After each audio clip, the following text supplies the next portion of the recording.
जैसा कि हम लोग पिछले वीडियो में प्रकाश के परावर्तन से संबंधित सभी चीज़ों का अध्ययन किया। परावर्तन की सहायता से वस्तुओं का प्रतिबिंब बनाना, समतल दर्पण द्वारा प्रतिबिंब का बनना, गोलीय दर्पण द्वारा प्रतिबिंब का बनना, गोलीय दर्पण के लिए सूत्र हमने पढ़ा। तो ये सभी चीज़ें प्रकाश के परावर्तन का था। आप उन सबको अच्छे से पढ़िएगा, उससे संबंधित प्रश्नों को हल कीजिएगा।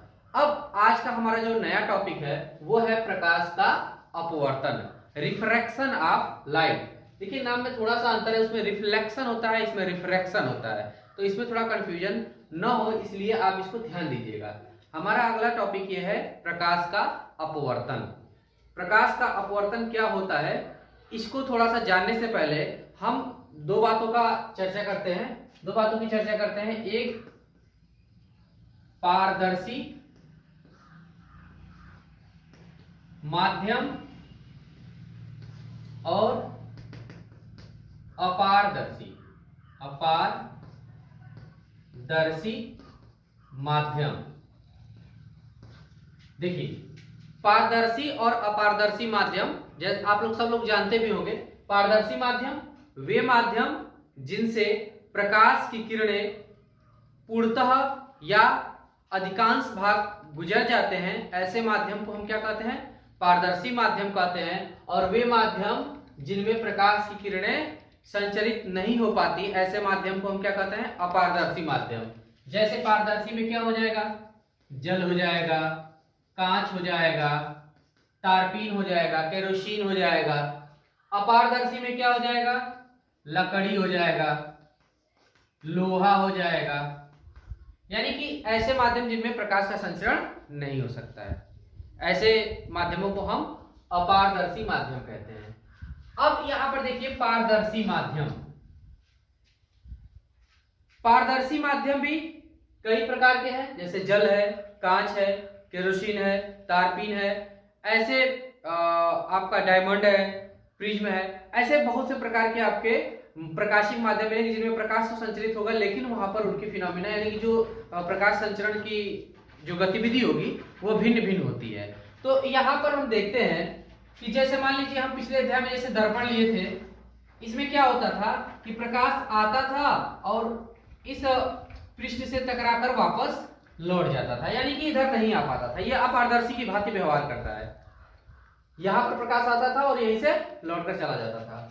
अब यदि मान लीजिए कि हम एक कांच का गुटका ले लें यहां पर, ठीक है, ये इंटरफेस है इसका, आंतरिक पृष्ठ इसको बोलते हैं।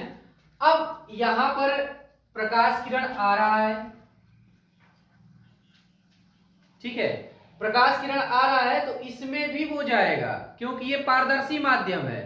तो जब प्रकाश किरण वायु से यानी कि इसमें से इस कांच में जाता है, तो इस जब ये कांच में जाता है तो यह सीधे ना जाकर अपने मार्ग से विचलित हो जाता है, ठीक है। जब यह एक माध्यम यानी कि वायु से इस कांच में जाता है तो क्या हो जाता है, वह सीधे ना जाकर क्या होता है, अपने मार्ग से विचलित हो जाता है। तो ये घटना, इसी घटना को हम लोग इस चैप्टर में अध्ययन करेंगे। तो इसकी परिभाषा पहले हम लोग जान लेते हैं, क्या होता है प्रकाश का अपवर्तन, ठीक है। तो इसको हम एक किरण आरेख के द्वारा भी समझते रहेंगे। जैसे कहते किसे हैं, तो जब प्रकाश किरण एक माध्यम से दूसरे माध्यम में जाती है तो वह अपने मार्ग से विचलित हो जाती है।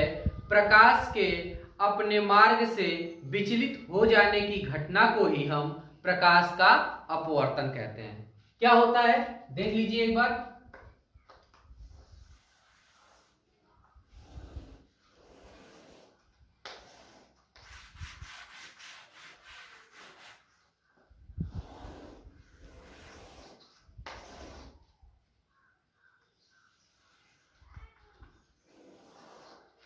जैसे मान लीजिए कि ये एक माध्यम है और ये माध्यम वायु है और ये कोई दूसरा माध्यम है, जैसे मान लीजिए इसको कांच मान लीजिए, जल मान लीजिए, कुछ भी पारदर्शी माध्यम ले लीजिए जो इस माध्यम से क्या हो, भिन्न हो। तो इसको मान लेते हैं ये माध्यम एक है, माध्यम एक है और ये माध्यम दो है। तो जब प्रकाश किरण, एक प्रकाश किरण लाते हैं, जब प्रकाश किरण एक माध्यम से इस अंतरा पृष्ठ से टकराकर दूसरे माध्यम में जाती है तो दूसरे माध्यम में इसको ऐसे चले जाना चाहिए। अगर ये माध्यम नहीं होता तो ये इसको ऐसे चला जाता, लेकिन होता नहीं है ऐसा। होता क्या है कि जब प्रकाश किरण एक माध्यम से दूसरे माध्यम में जाती है तो वह अपने मार्ग से क्या होती है, विचलित हो जाती है। प्रकाश के अपने मार्ग से विचलित हो जाने की घटना को हम क्या कहते हैं, प्रकाश का अपवर्तन कहते हैं। ठीक है, इसको हम क्या कहते हैं, प्रकाश का अपवर्तन। जब प्रकाश किरण एक माध्यम से दूसरे माध्यम में जाती है तो वह अपने मार्ग से क्या होती है, विचलित हो जाती है। प्रकाश के अपने मार्ग से विचलित हो जाने की इस घटना को हम क्या कहते हैं, प्रकाश का अपवर्तन कहते हैं। अब आपका यहाँ पर क्वेश्चन हो सकता है कि क्या ये जो किरण इधर को आ रहा है इधर को नहीं जा सकता? बिल्कुल जा सकता है, लेकिन उसके लिए दूसरा कंडीशन होता है। अब जैसे मान लीजिए कि आपने एक कांच लिया है, आपने एक कांच ले लिया। अब प्रकाश किरण जो है इस कांच से होकर आती है और पुनः वायु में प्रवेश कर जाती है। तो जब वायु में अगर ये सिर्फ कांच ही होता तो ये बिल्कुल ऐसे सीधे ये प्रकाश किरण निकल जाता, लेकिन ऐसा हुआ नहीं। यहां पर कांच था, यानी कि कोई माध्यम एक था। अब ये जब माध्यम दो में प्रवेश करता है तो यहां पर क्या होता है कि इस मार्ग से विचलित होकर इधर को मुड़ जाता है। ठीक है, ये दोनों घटनाएं ही क्या कहलाती हैं, प्रकाश का अपवर्तन कहलाती है। एक बार फिर बता देते हैं, जब प्रकाश किरण एक माध्यम से दूसरे माध्यम में प्रवेश करती है तो वह अपने मार्ग से विचलित हो जाती है। प्रकाश के अपने मार्ग से विचलित हो जाने की इस घटना को ही हम क्या कहते हैं, प्रकाश का अपवर्तन कहते हैं। अब यहाँ पर दो चीजें हो रही हैं। एक बार देख रहे हैं कि आप ये इसको क्या कहेंगे, ये अभिलंब होता है। एक बार देख रहे हैं प्रकाश किरण अभिलंब की ओर झुक जा रहा है और एक बार देख रहे हैं प्रकाश किरण अभिलंब से दूर भाग रहा है। जो अपवर्तित किरण है, देखिए इसको कहते हैं आपतित किरण, आपतित किरण, इसको कहते हैं अपवर्तित किरण, अपवर्तित किरण। ये अभिलंब, ये अंतरापृष्ठ, ठीक है, ये आपतन कोण और ये अपवर्तन कोण। ध्यान दीजिएगा ये कौन सा कोण है, अपवर्तन कोण। तो यहां पर देखिए इसमें जो अपवर्तित किरण है वह अभिलंब की तरफ आ रहा है और इसमें जो अपवर्तित किरण है वह अभिलंब से दूर भाग रहा है। तो यहां पर दो कंडीशन बनते हैं। पहला क्या कि जब प्रकाश किरण विरल माध्यम से सघन माध्यम में प्रवेश करता है तो प्रकाश किरणें अभिलंब की ओर झुक जाती हैं और जब प्रकाश किरण सघन माध्यम से विरल माध्यम में प्रवेश करता है तो उस समय पर अपवर्तित किरणें क्या होती हैं, अभिलंब से दूर भागती हैं। अब यहाँ पर एक नया वर्ड आपको मिला, विरल माध्यम और सघन माध्यम। विरल माध्यम और सघन माध्यम, ये क्या चीज है, प्रकाश का इसमें चलने पर क्यों अलग अलग व्यवहार प्रदर्शित कर रहा है। तो हम आपको शुरू में ही प्रकाश के गुण में बताए थे कि भिन्न भिन्न माध्यमों में प्रकाश की चाल क्या होती है, भिन्न भिन्न हो जाती है। तो यह अपवर्तन की घटना क्यों होती है, तो ये देखिए माध्यम भिन्न है तो इस माध्यम में प्रकाश की चाल कुछ और होगा, इस माध्यम में प्रकाश का चाल कुछ और होगा, जिसके कारण इन प्रकाश चालों में परिवर्तन होने के कारण ही अपवर्तन की घटना होती है। इस बात को ध्यान रखिएगा, यानी कि ये विरल माध्यम से सघन माध्यम में जाएगा तो अपवर्तित किरण अभिलंब की ओर झुकेगा और जब सघन माध्यम से विरल माध्यम में जाएगा तो अपवर्तित किरण अभिलंब से दूर भागता है। अब ये विरल माध्यम सघन माध्यम का सेंस क्या है, विरल माध्यम और सघन माध्यम का सेंस क्या है, तो इसको अभी हम बताएंगे। प्रकाशिक माध्यम, सघन माध्यम, विरल माध्यम वहां लिखे हैं तो उसको बताएंगे। अब इसके लिए थोड़ा सा एक एग्जांपल देख लेते हैं, लाइव एग्जांपल। जैसे मान लीजिए कि आप एक कांच का ग्लास ले लेंगे, इसमें क्या हो गया, ये पानी भरा हुआ है, ठीक है। अब यहाँ पर क्या है, पूरा वायु है, और इसमें क्या है, जल है। तो देखिए ये भी एक प्रकाश का ये पारदर्शी माध्यम है, ठीक है। अब यहां पर हम एक वस्तु लेते हैं, जैसे मान लीजिए हमने एक पेन ले लिया, ठीक है। अब यहां पर देखिए पेन क्या है, वायु में है। अब यहां पर जब आप देखेंगे जैसे ही पेन इस ग्लास में पहुंचेगा तो आपको क्या दिखाई देगा कि ये जो पेन है बिल्कुल सीधे ना चलकर यहां पर टूटा हुआ महसूस हो रहा है। यह क्या है, प्रकाश का अपवर्तन। अपवर्तन के कारण ये हमें ऐसे टूटे हुए नजर आ रहा है, जबकि ये पेन टूटा नहीं है, लेकिन इसका एक भाग वायु में है और एक भाग जल में है, यानी कि दोनों तरफ माध्यम क्या है, भिन्न भिन्न है, जिससे चलने वाली प्रकाश किरणें हमें इस प्रकार दिखाई देती हैं कि ये लगता है कि पेन क्या हुआ है, टूटा हुआ है। ये एक एग्जाम्पल है, और भी ऐसे बहुत से एग्जाम्पल हैं जिसको हम अपने दैनिक जीवन में देख सकते हैं। जैसे तारों का टिमटिमाना ही है, तो वो भी एक अपवर्तन के कारण ही होता है, उसको भी हम बताएंगे। लेकिन अभी हम चलिए समझते हैं प्रकाशिक माध्यम सघन और विरल। देखिए सघन और विरल नाम से ही स्पष्ट है। विरल मतलब जो दूर दूर हो, यानी कि घना न हो, और सघन मतलब नाम से ही स्पष्ट है, घना। लेकिन क्या सघन माध्यम, प्रकाश में सघन माध्यम, विरल माध्यम, उस माध्यम के घनत्व यानी कि उस माध्यम के घनत्व यानी द्रव्यमान बटा आयतन पर निर्भर करता है? तो बिल्कुल नहीं। यह इस बात पर यानी प्रकाश में प्रकाशिक माध्यम के सघन और विरल माध्यम इस बात पर निर्भर करते हैं कि किस में यानी किस माध्यम में प्रकाश की चाल अधिक है और किस में कम है। तो जिस माध्यम में प्रकाश की चाल अधिक होती है जिस माध्यम में प्रकाश की चाल अधिक होती है वह विरल माध्यम होता है, तथा जिस माध्यम में प्रकाश की चाल कम होती है उसको हम क्या कहते हैं, सघन माध्यम कहते हैं। तो ये प्रकाशिक माध्यम में सघन माध्यम और विरल माध्यम उनके घनत्व यानी कि द्रव्यमान बटा आयतन से निर्भर नहीं करता है। यह प्रकाशिक माध्यम इस बात पर निर्भर करता है कि किस माध्यम में प्रकाश का चाल अधिक है। तो जिस माध्यम में प्रकाश का चाल अधिक होगा उसको हम विरल माध्यम कहेंगे, और जिस माध्यम में प्रकाश की चाल कम होगी उसको हम क्या कहेंगे, सघन माध्यम कहेंगे। अब आपको इस चाल में संबंध हम आपको अगले वीडियो में बनाकर दे देंगे। अपवर्तनांक और चाल से संबंधित एक टॉपिक बनाएंगे और उसमें आपको बताएंगे कि कैसे चाल भिन्न भिन्न होता है, कैसे माध्यम भिन्न होता है, उसमें अच्छे तरीके से हम आपको और बताएंगे। अब अगला हमारा टॉपिक है अपवर्तन के नियम। जैसे कि हमने प्रकाश के परावर्तन में हमने नियम पढ़ा था, उस तरीके से अपवर्तन के भी नियम है।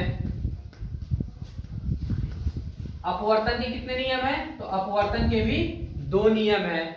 इसमें होता क्या है, तो पहले हम किरण आरेख खींच लेते हैं। प्रकाश के अपवर्तन का एक किरण आरेख खींच लेते हैं।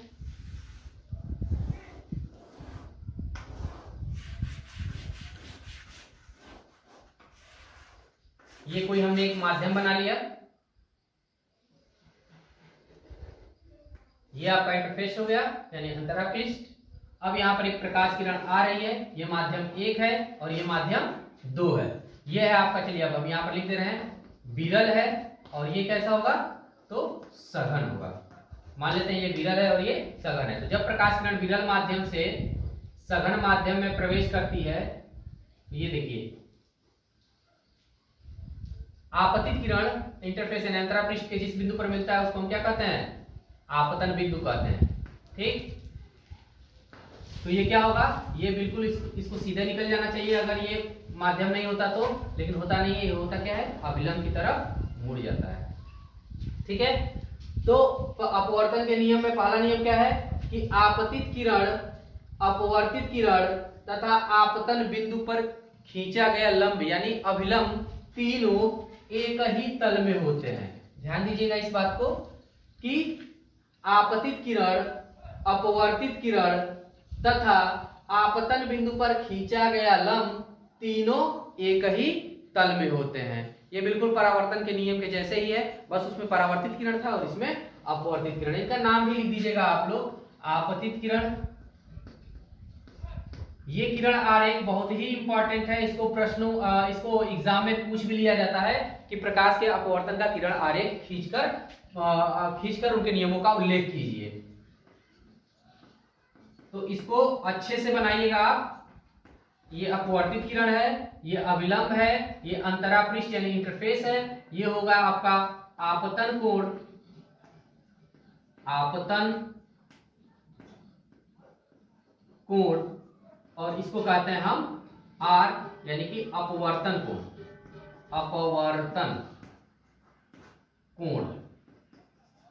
इन शब्दों का अच्छा से आप यूज कीजिएगा, जानिएगा क्या होता है। तो हमारा पहला नियम क्या होता है आपका प्रकाश के अपवर्तन का? पहला नियम क्या होता है कि आपतित किरण, अपवर्तित किरण तथा आपतन बिंदु पर खींचा गया लंब तीनों एक ही तल में होते हैं। दूसरा हमारा नियम क्या कहता है कि प्रकाश के अपवर्तन की घटना में, प्रकाश के अपवर्तन की घटना में एक वर्णीय प्रकाश के लिए, यानी एक वर्णीय मतलब एक रंग के प्रकाश के लिए आपतन कोण की ज्या, ज्या मतलब होता है साइन, आपतन कोण की ज्या अपवर्तन कोण की ज्या के समानुपाती होता है। ध्यान से सुनिएगा, बहुत इंपॉर्टेंट नियम है, इसका उपयोग आपको अगली कक्षाओं में इंटरमीडिएट में भी करना है। तो नियम क्या कहता है कि प्रकाश के अपवर्तन की घटना में एक वर्णीय प्रकाश के लिए आपतन कोण की ज्या, अपवर्तन कोण की ज्या एक दूसरे के क्या होते हैं? समानुपाती होते हैं। यानी कि आपतन कोण की ज्या, ज्या मतलब होता है साइन, अपवर्तन कोण की ज्या यानी कि आर का साइन, ये दोनों क्या होते हैं? एक दूसरे के समानुपाती होते हैं, प्रोपोर्शनल होते हैं। ठीक है, इसको हम इस प्रकार से भी लिख सकते हैं, sine i upon sine r is equal to n, sine i upon sine r is equal to n, जहां एन एक समानुपाती नियतांक है जिसे अपवर्तनांक रिफ्रैक्टिव इंडेक्स अपवर्तनांक कहते हैं। दूसरा नियम क्या है कि प्रकाश के अपवर्तन की घटना में एक वर्णीय प्रकाश के लिए आपतन कोण की ज्या अपवर्तन कोण की ज्या के समानुपाती होता है। इसे हम स्नेल का नियम भी कहते हैं, इसे हम स्नेल का नियम भी कहते हैं। अब इसको इस प्रकार से लिख देंगे, sine i upon sine r is equal to n, जहां एन एक समानुपाती यानी एन क्या है? समानुपाती नियतांक है जिसे हम अपवर्तनांक कहते हैं। अब ये जो वर्ड आया है इसके बारे में भी हम जानेंगे, लेकिन इस वीडियो में सिर्फ इतना ही। अपवर्तन से संबंधित प्रकाश का अपवर्तन किसे कहते हैं, प्रकाश का अपवर्तन से के कितने नियम हैं। अब अगला जो हमारा वीडियो बनेगा वो बनेगा अपवर्तनांक पे। अगर आपको प्रकाश का अपवर्तन प्रकाशिक माध्यम में यानी सघन और विरल किसे कहते हैं और अपवर्तन के नियम में कोई भी दिक्कत हो तो आप कमेंट के माध्यम से बता सकते हैं, उस पर विचार करके प्रयास किया जाएगा उस कमी को या उस जो भी गलत जो चीजें समझ में नहीं आ रही है उसको दूर करने का प्रयास किया जाएगा। तो हमारा अगला जो वीडियो बनेगा वह अपवर्तनांक और उससे संबंधित संबंधों पर बनेगा। धन्यवाद।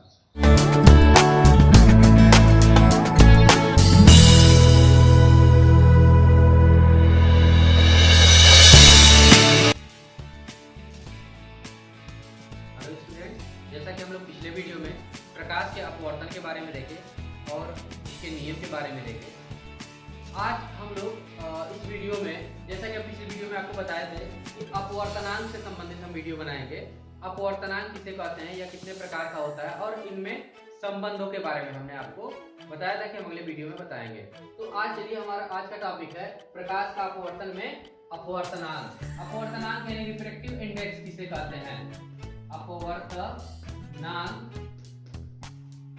जिसको हम किससे लिखते हैं? स्मॉल एन या म्यू से भी लिखते हैं। कहीं आप म्यू का भी इस्तेमाल देखेंगे, जैसे म्यू आपका म्यू से भी लिखा हुआ कहीं मिल जाएगा। ठीक है, तो आप परेशान ना होइएगा, ये भी आपका ये लिखने के तरीके संकेत अलग अलग